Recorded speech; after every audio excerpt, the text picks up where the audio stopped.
அனைவருக்கும் வணக்கம். திருத்துறைப்பூண்டி நாகப்பட்டினம் புதிய ரயில் பாதை பற்றின ஒரு சின்ன தகவல் தான் இந்த வீடியோவில் பார்க்க போகிறோம். என்னடா புதிய ரயில் பாதைன்னு சொல்லிட்டு தாம்பரம் ஸ்டேஷனை காட்டுறீங்கன்னு நீங்கள் நினைக்கலாம். ஃபஸ்ட்டு அந்த இடத்துக்கு நான் எப்படி ரீச் பண்ணேன்னு தான் ஒரு சின்ன தொகுப்பாக இந்த வீடியோவில் காமிச்சிருக்கேன். Train number 20683 Tambaram Sengottai tri weekly எக்ஸ்பிரஸில் தான் திருத்துறைப்பூண்டிக்கு ட்ராவல் பண்ணேன். அன்ரிசர்வில் தான் ட்ராவல் பண்ணேன். டிக்கெட் ஃபேர் வந்து 130 ரூபா சார்ஜ் பண்ணுறாங்க. ஏன்னா இது super fast category train. Unreserved coach பொறுத்த வரைக்கும் ஃபஸ்ட்டு லோக்கோக்கு பின்னாடி 2 அன்ரிசர்வ்டு இருக்குது, லாஸ்ட்லேயும் அன்ரிசர்வ்டு இருக்குது, 2 அன்ரிசர்வ்டு. நான் லாஸ்ட் அன்ரிசர்வ் கோச்சில் தான் ட்ராவல் பண்ணேன். கூட்டம் பொறுத்த வரைக்கும் அந்தளவு இல்லைங்க, ஒரு நார்மலான க்ரௌடு தான் இருந்தது. ஈஸியாக நீங்கள் ட்ரெயின் டிபார்ட் ஆகிறத ஒரு அரை மணி நேரம் முன்னாடி வந்தீங்கனாலும் சீட் ஈஸியாக கிடச்சிது. எனக்கும் சீட் ஈஸியாகவே கிடச்சிது. தாம்பரத்தில் இந்த ட்ரெயின் நைட் 9 மணிக்கு கிளம்பி திருத்துறைப்பூண்டிக்கு காலையில் அதிகாலை 2:26 மணிக்கு ரீச் ஆனோம். ஆனால் நான் ட்ராவல் பண்ணும்போது காலையில் 3:15 தான் ரீச் ஆச்சு. கிட்டத்தட்ட ஒரு 3/4 மணி நேரம் டிலேயில் தான் போச்சு. ஏன்னா இது எல்லாமே சிங்கிள் லைன் ட்ராக்னால விழுப்புரம் தாண்டின பிறகு நடுவில் நிறைய கிராசிங்கில் போட்டதுனால டிலேவாக தான் போச்சு. அந்த டிலேவும் ஒரு வகையில் எனக்கு நல்லதாக தான் அமைஞ்சுது. ஏன்னா அங்கேருந்து அகஸ்தியம்பள்ளி போகிறதுக்கு கனெக்டிங் ட்ரெயின் வந்து காலங்காலம் 4:50க்கு கிளம்புது. அதாவது திருத்துறைப்பூண்டிலேருந்து 4:50க்கு கிளம்பி அகஸ்தியம்பள்ளிக்கு 5:45க்கு ரீச் ஆகும் டெமு ட்ரெயின். அந்த கனெக்டிங் ட்ரெயின் பிடிக்கிறதுக்கு இந்த ட்ரெயின் ரொம்பவே வசதியாக இருக்கும். மெயினாக நீங்கள் சென்னையிலேருந்து வேதாரண்யம், அகஸ்தியம்பள்ளி, கோடியக்கரை போகணுன்னு நினைக்கிறவங்களுக்கு இந்த ட்ரெயின் ரொம்பவே யூஸ்ஃபுல்லாக இருக்கும். வாரத்தில் 3 நாள் தான் இந்த ட்ரெயின் ஆப்ரேட் பண்ணுறாங்க. தாம்பரத்துலேருந்து ஞாயிற்றுக்கிழமை, செவ்வாய்க்கிழமை, வியாழக்கிழமை இந்த ட்ரெயினை நீங்கள் பயன்படுத்தி சென்னையிலேருந்து திருத்துறைப்பூண்டி, வேதாரண்யம், அகஸ்தியம்பள்ளி, கோடியக்கரை போகிறவங்க இந்த ட்ரெயினை தாராளமாக பயன்படுத்தலாம். அன்ரிசர்வ்டு கோச்சில் ஈஸியாக சீட் கிடைக்கும். என்ன திருத்துறைப்பூண்டி ஸ்டேஷனில் கிட்டத்தட்ட ஒரு 1.5 மணி நேரம் வெயிட் பண்ண வேண்டியதாக இருக்கும் கனெக்டிங் ட்ரெயின் பிடிக்கிறதுக்கு. அது ஒன்றும் பெரிய விஷயம் இருக்காதுன்னு நினைக்கிறேன். ஏன்னா காலங்காலில் பஸ் சர்வீஸும் அந்த டைமுக்கு இருக்காது. திருத்துறைப்பூண்டி ஸ்டேஷனில் பிளாட்ஃபார்ம் நம்பர் 1 வெயிட்டிங் ஹாலும் இருக்குது. அங்கே நீங்கள் கொஞ்ச நேரம் ரெஃப்ரெஷ் ஆகலாம். ரெஸ்ட் ரூமும் இருக்குது. ரொம்ப க்ளீனாக இருக்குதுன்னு சொல்ல முடியாது. ஓகே, நம்ம பேசிக்காக யூஸ் பண்ணுற அளவுக்கு ஓரளவு க்ளீனாக தாங்க இருக்குது. மொபைல் சார்ஜிங் பாயிண்ட்டும் இருக்குது, நீங்கள் அதை யூஸ் பண்ணிக்கலாம். நான் வந்து பிளாட்ஃபார்மில் தான் வெயிட் பண்ணேன். ஏன்னா ஏர்லி மார்னிங் போனால நல்லா கிளைமேட் சில்லுன்னு தான் இருந்தது. ஸோ அதனால் நான் வெயிட்டிங்கால் அந்தளவு யூஸ் பண்ணல. ஸோ இங்கே ஒரு 1.5 மணி நேரம் வெயிட் பண்ணிவிட்டு நீங்கள் அந்த கனெக்டிங் ட்ரெயின் 4:50க்கு கிளம்புவோம். பிளாட்ஃபார்ம் நம்பர் 3லேருந்து தான் கிளம்புவோம். ரைட் சைடில் நீங்கள் பார்க்கலாம், பிளாட்ஃபார்ம் நம்பர் 3ல் அந்த டெமு ட்ரெயின் வந்து பார்க் பண்ணியிருக்காங்க. இந்த டெமு ட்ரெயின் வந்து திருத்துறைப்பூண்டிலேருந்து அகஸ்தியம்பள்ளிக்கு ஆப்ரேட் பண்ணுறாங்க. காலங்காலில் 4:50க்கு கிளம்பி 5:45க்கு ரீச் ஆகும் அகஸ்தியம்பள்ளி. திருத்துறைப்பூண்டி அகஸ்தியம்பள்ளி செக்ஷனில் வேதாரண்யம் தான் ஒரு முக்கியமான ஊர்னு சொல்லலாம். அங்கேருந்து கோடியக்கரைக்கு ஃப்ரீக்வெண்ட்டாகவே பஸ் இருக்கும். குறைஞ்சபட்சம் ஒரு 1 ஹவருக்கு ஒரு பஸ் சர்வீஸ் வந்து ஃப்ரீக்வெண்ட்டாகவே இருக்கும். அகஸ்தியம்பள்ளி வழியாக தான் அந்த பஸ் வந்து போகும். ஸோ நீங்கள் அந்த பஸ்ஸை பயன்படுத்தி அகஸ்தியம்பள்ளி ஸ்டேஷன் போகணுன்னு நினைக்கிறவங்க அந்த பஸ்லேயும் போகலாம். இல்லை ட்ரெயின்லேயே அகஸ்தியம்பள்ளி இறங்கிட்டு அங்கேருந்து மெயின் ரோடு வந்தீங்கன்னா வேதாரண்யத்துலேருந்து கிளம்புற அந்த பஸ் வந்து அந்த அகஸ்தியம்பள்ளி வழியாக தான் போகும். அங்கே ஏறியும் நீங்கள் கோடியக்கரை போக முடியும். கோடியக்கரை ஒரு முக்கியமான டூரிஸ்ட் ஸ்பாட். பீச் இருக்குது, லைட் ஹவுஸ் இருக்குது, வைல்ட் லைஃப் சான்ச்சுரி இருக்குது. நடுவில் சில வழிபாடு தலங்கள் சொல்லணும்னா ராமர் பாதம் ஒரு இடம் இருக்குது. குழகர் கோயில்னு சொல்லப்படுற ஒரு பழமையான கோயில் இருக்குது. பொன்னியின் செல்வன் நாவலில் வர அந்த கோயில் வந்து இதுதான். அதுவும் இந்த வேதாரண்யத்துலேருந்து கோடியக்கரை போகிற அந்த ரோட்லேயே தான் அமைஞ்சிருக்கு. லைட் ஹவுஸ் பொறுத்த வரைக்கும் 2 லைட் ஹவுஸ் இருக்குதுங்க. ஒன்று வந்து பிரிட்டிஷ் கலரில் கட்டப்பட்ட லைட் ஹவுஸ், அது வந்து ஈவினிங் 3லேருந்து 5 தான் திறக்கிறாங்க.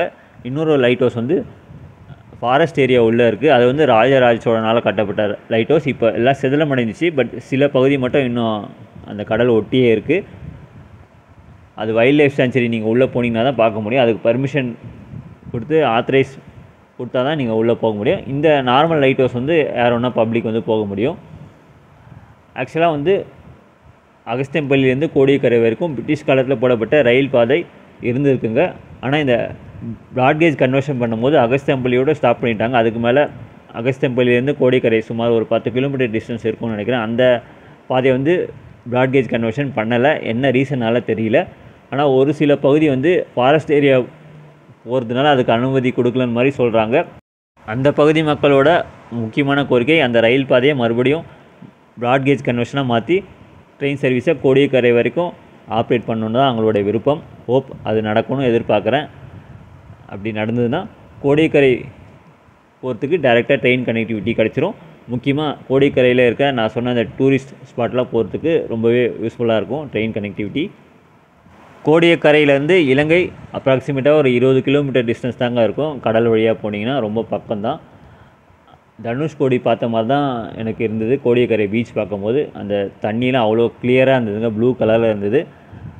வேதாரண்யத்துலேருந்து கோடியக்கரை போகும்போது பஸ்ஸில் எடுத்த ஒரு சில shots, Kodiyakkarai beach, lighthouse எடுத்த ஷாட்ஸ், கோடியக்கரை ரயில்வே ஸ்டேஷன் அமைஞ்ச அந்த பகுதி இப்போது புதர் மண்டி நிறைய அந்த முள்ளு செடிகள் தான் சூழ்ந்துருக்கு. அந்த பகுதியும் ஒரு சின்ன வீடியோ கிளிப்பிங்கும் எடுத்திருக்கேன். ஸோ இதெல்லாம் கோடியக்கரையில் நான் எக்ஸ்ப்ளோர் பண்ண வீடியோலாம் நீங்கள் பார்க்கணுன்னு உங்களுக்கு இன்ட்ரெஸ்ட் இருந்தால் சொல்லுங்கள். ஒரு சின்ன வீடியோ அப்டேட்டாக கொடுக்க ட்ரை பண்ணுறேன். பிளாட்ஃபார்ம் நம்பர் 3ல் திருத்துறைப்பூண்டி அகஸ்தியம்பள்ளி டெமு பார்க் பண்ணியிருக்காங்க. கரெக்டாக 4:50க்கு கிளம்பும். திருத்துறைப்பூண்டி ஸ்டேஷனில் ஒரு சின்ன ரெஃப்ரெஷ்மெண்ட் ஸ்டால் மட்டும் இருக்குங்க. பிஸ்கெட், தண்ணி பாட்டில், ஸோ அந்த மாதிரி ஸ்நாக்ஸ் ஐட்டம் விற்கிற ஒரு சின்ன கடை மட்டும் தான் இருக்குது திருத்துறைப்பூண்டியில். நான் ஏர்லி மார்னிங் போனதுனால மூடி இருந்தது. மார்னிங் டைமில் வந்தீங்கன்னா திறந்துருக்கும். ஸோ இதை நீங்கள் யூஸ் பண்ணிக்கலாம். வெயிட்டிங் ரூமும் இருக்குது. பேசிக் ஃபெசிலிட்டிக்கு தேவையான வசதிகள் திருத்துறைப்பூண்டி ஸ்டேஷனில் இருக்குது. திருவாரூர்லேருந்து திருத்துறைப்பூண்டி வழியாக காரைக்குடி போகிற பேசஞ்சர் ட்ரெயின் திருத்துறைப்பூண்டி ஸ்டேஷன் உள்ளே என்டர் ஆகுது தான் நீங்கள் பார்க்குறீங்க. திருத்துறைப்பூண்டி நாகப்பட்டினம் புதிய ரயில் பாதை திட்டம் வந்து கடந்த 2008 ஒப்புதல் அளிக்கப்பட்ட ஒரு ரயில் பாதை திட்டம். 2009 தான் இந்த ரயில் பாதை திட்ட பணிகள் வந்து தொடங்கியிருக்காங்க. அப்போது இந்த ரயில் பாதை திட்டத்தோட மதிப்பு வந்து 127 கோடி. தற்போதைக்கு கிட்டத்தட்ட ஒரு 15 வருஷம் மேலே காலதாமதமாச்சு.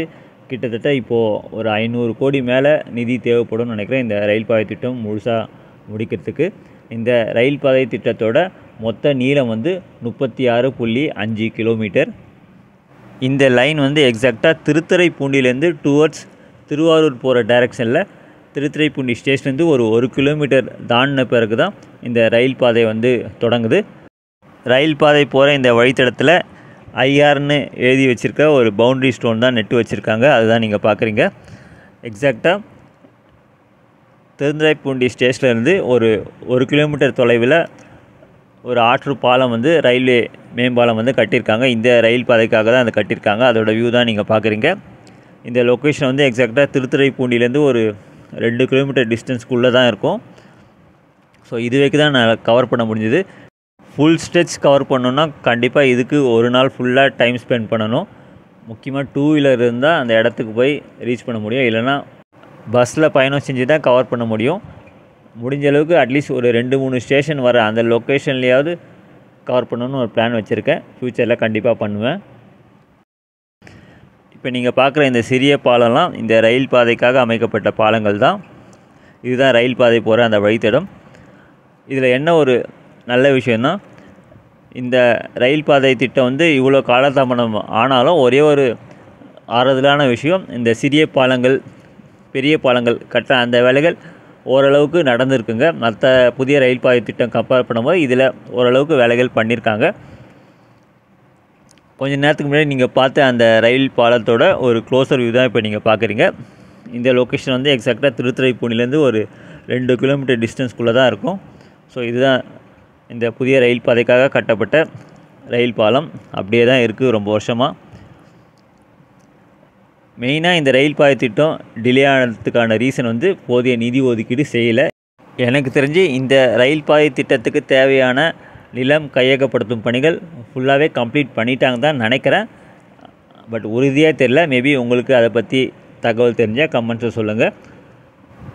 இந்த அளவுக்கு தாங்க என்னால் கவரேஜ் பண்ண முடிஞ்சுது. திருத்துறைப்பூண்டி ஸ்டேஷன்லேருந்து சுமார் ஒரு 2 கிலோமீட்டர் தொலைவுக்கு என்ன வேலைகள் நடந்ததோ அதை மட்டும் தான் காமிச்சிருக்கேன். இந்த புதிய ரயில் பாதை திட்டத்தில் மொத்தம் 5 ஸ்டேஷன் வந்து அமைக்கப்படுது.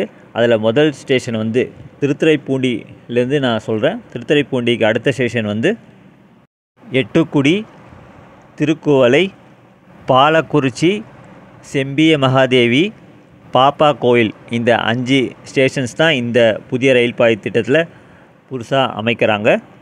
இந்த 5 ஸ்டேஷனில் திருக்குவளையும் பாலக்குறிச்சி தான் கிராசிங் ஸ்டேஷனாக அமைக்கிறாங்க. அதாவது இந்த 2 ஸ்டேஷனில் லூப் லைன் வரும். மிச்ச 3 ஸ்டேஷன் வெறும் ஆல்ட் ஸ்டேஷனாக தான் அமைக்கிறாங்க. அதில் லூப் லைன் வந்து அமைக்க மாட்டாங்க. சுமார் 11 பெரிய பாலங்கள், 74 சிறிய பாலங்கள் இந்த புதிய ரயில் பாதை திட்டத்துக்காக அமைக்கப்பட வேண்டியிருக்கு. திருத்துறைப்பூண்டியிலேருந்து ஸ்டார்ட் ஆகிற இந்த புதிய ரயில் பாதையை வந்து எக்ஸாக்டாக வேளாங்கண்ணிலேருந்து நாகப்பட்டினம் போகிற அந்த லைனில் தான் வந்து கனெக்ட் பண்ணுறாங்க. அதாவது திருத்துறைப்பூண்டிலேருந்து டுவர்ட்ஸ் திருவாரூர் டைரெக்ஷனில் சுமார் 1 கிலோமீட்டர் தாண்டி ரயில் பாதை வந்து தொடங்குது. அதே மாதிரி நாகப்பட்டினத்துக்கு முன்னாடி வேளாங்கண்ணிலேருந்து நாகப்பட்டினம் போகிற அந்த ரயில் பாதையோடு தான் இதை வந்து இணைக்கிறாங்க. ஹோப் அட்லீஸ்ட் வரும் ஆண்டுகளில் வர பட்ஜெட்லேயாவது இந்த ரயில் பாதை திட்டத்துக்கு கணிசமான நிதி ஒதுக்குனாங்கன்னா ஓரளவுக்கு வேலைகள் வேகமாக நடக்கிறதுக்கு வாய்ப்புகள் இருக்குது. இதுதாங்க திருத்துறைப்பூண்டி திருக்குவளை வழியாக நாகப்பட்டினம் புதிய ரயில் பாதை பற்றி எனக்கு தெரிஞ்ச ஒரு சில இன்ஃபர்மேஷன். இந்த ரயில் பாதை திட்டம் பற்றி உங்களுக்கு லேட்டஸ்ட்டாக ஏதாவது இன்ஃபர்மேஷன் தெரிஞ்சாலும் கமெண்ட்ஸை சொல்லுங்கள். நிறைய பேருக்கு அது யூஸ்ஃபுல்லாக இருக்கும். இந்த புதிய ரயில் பாதையோட மேப் வியூ இப்போ பார்க்கலாம். ஆக்சுவலாக நான் எதுக்காக திருத்துறைப்பூண்டி வந்தேன்னு லாஸ்ட் வீடியோ பார்த்துருந்தீங்கன்னா தெரியும். ஸோ அதனால் திருத்துறைப்பூண்டி பக்கத்தில் என்ன வேலைகள் நடக்கோ அது மட்டும்தான் கவர் பண்ணியிருந்தேன். இதுதாங்க அந்த மேப் வியூ. திருத்துறைப்பூண்டி ஸ்டேஷன்லேருந்து நாகப்பட்டினத்துக்கு புதுசாக அமைக்கப்படுற அந்த ரயில் பாதையோட வழித்தடம் தான் அந்த ரெட் டாட்டட் லைனில் நீங்கள் பார்க்குறீங்க. திருத்துறைப்பூண்டி ஏற்கனவே ஒரு ஜங்ஷன் ஸ்டேஷன் தான். திருத்துறைப்பூண்டியிலேருந்து அகஸ்தியம்பள்ளி போகிற லைன் பிரியுது, காரைக்குடி போகிற லைன் பிரியுது. இப்போது இந்த லைனை அமைச்சிட்டாங்கன்னா 3 லைன் திருத்துறைப்பூண்டியிலேருந்து பிரியும். ஒரு பிஸியான ஜங்ஷன் ஸ்டேஷனாக திருத்துறைப்பூண்டி ஃப்யூச்சரில் இருக்க போகுது. ஸோ திருத்துறைப்பூண்டியிலேருந்து ஸ்டார்ட் ஆகிற இந்த லைன் தான் எட்டுக்குடி, திருக்குவளை, பாலக்குறிச்சி, செம்பிய மகாதேவி, பாப்பா கோயில் வழியாக நாகப்பட்டினம் போய் கனெக்ட் ஆகுது. ஸோ அதான் நீங்கள் பார்க்குறீங்க. இப்போ க்ளோசர் வியூவில் பார்க்கலாம். அந்த புதிய ரயில் பாதை போகிற வழித்தடம் பக்கத்தில் தான் நான் சொன்ன அந்த ஊர் பேர்லாம் வரும். எக்ஸாக்டாக திருத்துறைப்பூண்டி ஸ்டேஷன்லேருந்து டுவர்ட்ஸ் திருவாரூர் போகிற டைரெக்ஷனில் சுமார் 1 கிலோமீட்டர் டிஸ்டன்ஸ் தாண்டின பிறகு தான் இந்த லைன் பிரியுது. முதல் ஸ்டேஷன் தான் எட்டுக்குடி. உங்களுக்கு தெரியுதுன்னு நினைக்கிறேன். கொஞ்ச நேரத்தில் நீங்கள் அந்த ஊர் பேர் வந்து பார்ப்பீங்க. இந்த லைன் மட்டும் ஃபுல்லாக கம்ப்ளீட் பண்ணிட்டாங்கன்னா சென்னையிலேருந்து திருத்துறைப்பூண்டிக்கு நாகப்பட்டினம் வழியாகவும் ஆப்ரேட் பண்ணலாம். இதுதாங்க ஃபஸ்ட்டு ஸ்டேஷன். திருத்துறைப்பூண்டிக்கு அடுத்த வர ஸ்டேஷன் தான் எட்டுக்குடி. எட்டுக்குடிக்கு அடுத்த ஸ்டேஷன் தான் திருக்குவளை. லெஃப்ட் சைடில் நீங்கள் பார்க்கலாம். திருக்குவளைக்கு அடுத்த ஸ்டேஷன் தான் பாலக்குறிச்சி. ரைட் சைடில் அந்த பேர் தெரியுதுன்னு நினைக்கிறேன், பாலக்குறிச்சி. திருத்துறைப்பூண்டி நாகப்பட்டினம் இந்த செக்ஷனில் திருக்குவளையும் பாலக்குறிச்சி ஸ்டேஷன் தான் கிராசிங் ஸ்டேஷனாக அமைக்கிறாங்க. அதாவது லூப் லைன் ஃபெசிலிட்டி இருக்கும். இதுக்கு அடுத்த ஸ்டேஷன் தான் செம்பிய மகாதேவி. தெரியுதுன்னு நினைக்கிறேன் அந்த ஊர் பேர். இதுக்கு அடுத்த ஸ்டேஷன் தான் பாப்பா கோயில். அதுக்கப்புறம் இந்த லைன் நேராக நாகப்பட்டினம் போகிற லைனில் ஜாயிண்ட் ஆகுது. அதாவது வேளாங்கண்ணிலேருந்து டுவர்ட்ஸ் நாகப்பட்டினம் போகிற அந்த லைனோடு தான் இணைக்கிறாங்க. ஸோ அந்த வியூ தான் நீங்கள் பார்க்குறீங்க. பச்சை கலரில் பார்க்குற அந்த லைன் தாங்க வேளாங்கண்ணிலேருந்து டுவர்ட்ஸ் நாகப்பட்டினம் போகிற லைன். ஸோ எக்ஸாக்டாக அந்த லைனோடு தான் நாகப்பட்டினம் ஸ்டேஷன் முன்னாடி வரும்போது இணைக்கிறாங்க. இந்த ரூட் அப்படியே நாகப்பட்டினத்துலேருந்து நாகூர், காரைக்கால், இப்போ புதுசாக ப்ராட் கேஜ் கன்வர்ஷன் பண்ணியிருக்கிற காரைக்கால், பேராளம் அந்த லைன் வழியாக ஆப்ரேட் பண்ணாங்கன்னா நேராக மயிலாடுதுறை போயிடலாம். திருவாரூர் போகணுன்னு அவசியமே கிடையாது. ஸோ ஃப்யூச்சரில் சென்னையிலேருந்து திருத்துறைப்பூண்டி அகஸ்தியம்பள்ளிக்கு டைரெக்டாக இந்த ரூட் வழியாகவும் ட்ரெயின் ஆப்ரேட் பண்ணலாம், திருவாரூர் போகாமலே. அதே மாதிரி இன்னொரு லைனும் இருக்குது, மயிலாடுதுறை தரங்கம்பாடி. அந்த லைனையும் ப்ராட் கேஜ் கன்வர்ஷன் பண்ணிவிட்டு தரங்கம்பாடியிலேருந்து திருநள்ளாறு இல்லை காரைக்கால் கனெக்டிவிட்டி கொடுத்துட்டாங்கன்னா பேரளம் கூட வர தேவையில்ல. சென்னையிலேருந்து வர ட்ரெயின் டைரெக்டாக மயிலாடுதுறை, தரங்கம்பாடி, காரைக்கால் வழியாக திருத்துறைப்பூண்டி ட்ரெயின் சர்வீஸ் வந்து ஆப்ரேட் பண்ணலாம் ஃப்யூச்சரில். இதுதாங்க திருத்துறைப்பூண்டி நாகப்பட்டினம் புதிய ரயில் பாதை பற்றி எனக்கு தெரிஞ்ச பேசிக் டீட்டெயில்ஸ். நன்றி, வணக்கம்.